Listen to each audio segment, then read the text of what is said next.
This channel does not promote any violent, harmful, or illegal activities. All content provided by this channel is meant for an educational purpose only. এর আইনের মোতাবেক তারা already arrest হয়েছে। আইন মোতাবেক তাদের চূড়ান্ত যে সাজা সেটা হওয়া উচিত। এই যে কালীগঞ্জের যে ঘটনা ঘটেছিল সেখানে হুমায়ুন কবির আইপিএস তিনি গেছিলেন, তারপর তাকে শাসন করা হলো। এই যে দল থাকে তার বিরুদ্ধে ব্যবস্থা তাকে শোকজ করেছে, নিশ্চয়ই শোকজের উত্তর সে দেবে। তারপরে দলের সর্বোচ্চ নেতৃত্ব বা ডিসিপ্লিনারি কমিটি তার বিরুদ্ধে যথাযথ যা ব্যবস্থা নেওয়ার নেবে। কারণ সে দলের একজন বিধায়ক।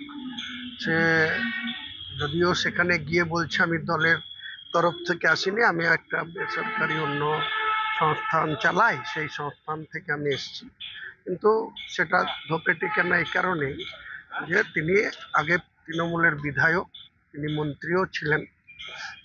তো সেটার পরে আলাদা কিছু তিনি চালাতেই পারেন, কিন্তু সেটা পরিস্থিতি বুঝে তিনি দেবরার বিধায়ক বা কলকাতায় থাকেন, তিনি হঠাৎ করে কালীগঞ্জ পলাশী, আমার বাড়ি থেকে এটা দূরত্ব মাত্র 15 কিলোমিটার।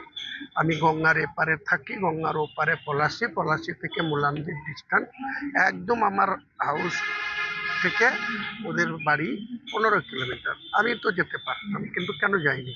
কারণ একটা স্পর্শকাতর ঘটনা যেটা ঘটে গেছে, একটা মাত্র 9 বছর 10 বছরের একটা মেয়ে, উল্লাসিতর একটা সীমারেখা থাকে।